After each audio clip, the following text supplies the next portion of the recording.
Everyone thinks the Ford Mustang started the pony car era, but that is not completely true. Because 2 weeks before the Mustang appeared, Plymouth had already launched a compact, sporty fastback called the Barracuda. Yes, the Plymouth Barracuda came first, and that makes its story even more painful. Because despite arriving earlier, despite having strong engineering, and despite becoming one of the most interesting American performance cars of the 1960s, the Barracuda never became the icon that Mustang became. So what went wrong? To understand that, we need to go back to the early 1960s. At the end of the 1950s, Chrysler and Plymouth were in a strong position. Their cars looked futuristic, their engineering was respected, and Chrysler's torsion bar suspension gave their cars very good handling for the time. But then the company started making bad decisions. Quality problems appeared. Styling decisions became questionable. Chrysler downsized some models at the wrong time.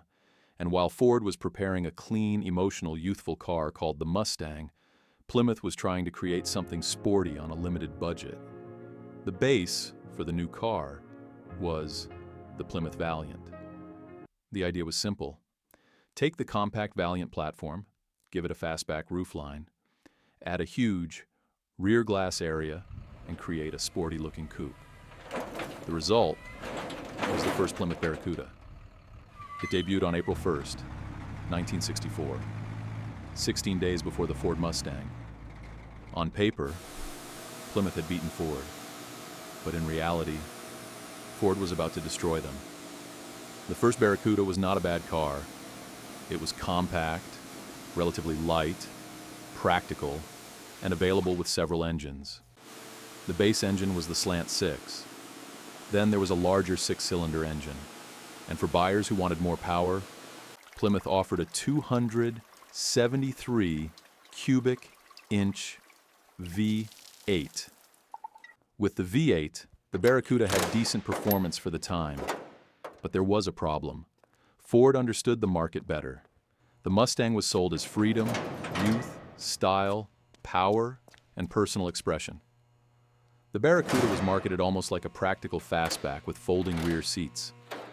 That was a disaster. People did not know how to read the car. Was it a sports car? Was it a practical compact?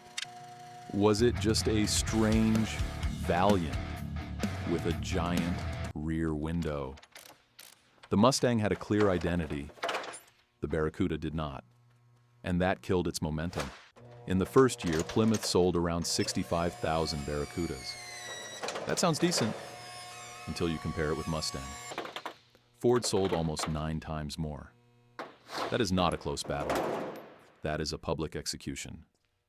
In 1965, Plymouth tried to fix the problem with the Formula S package.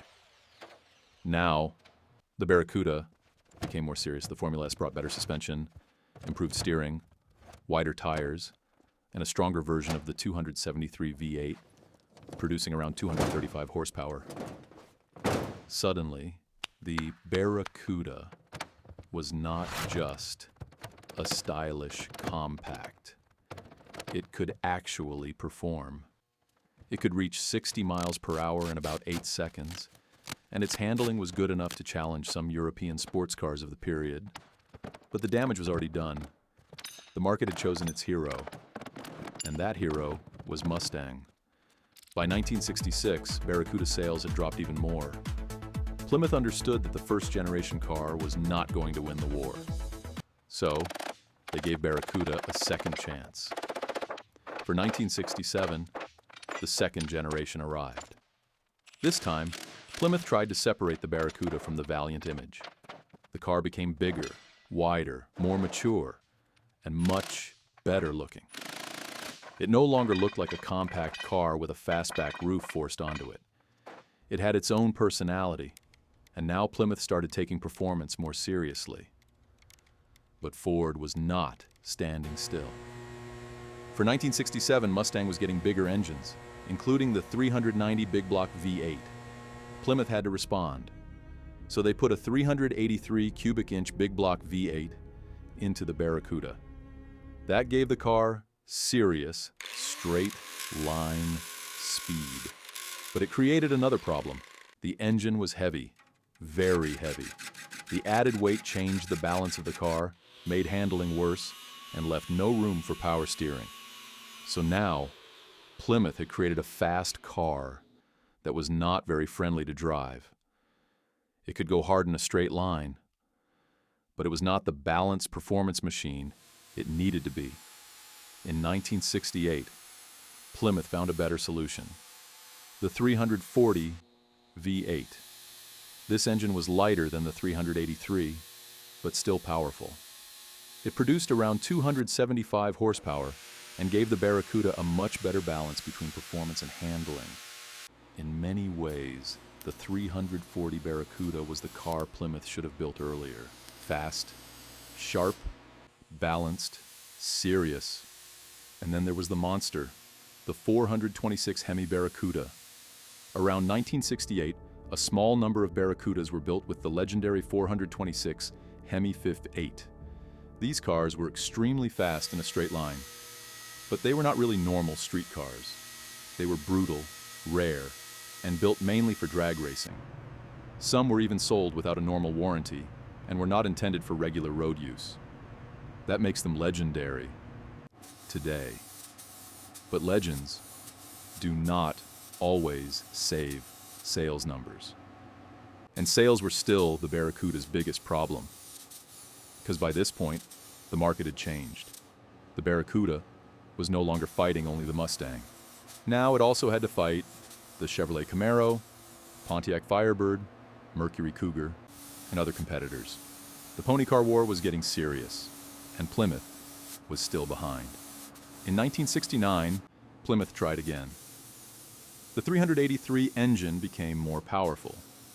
A huge 440 cubic inch V8 became available, and the famous Cuda performance package appeared, combining serious power with upgraded suspension and a more aggressive identity. This was the beginning of the name that would later become legendary.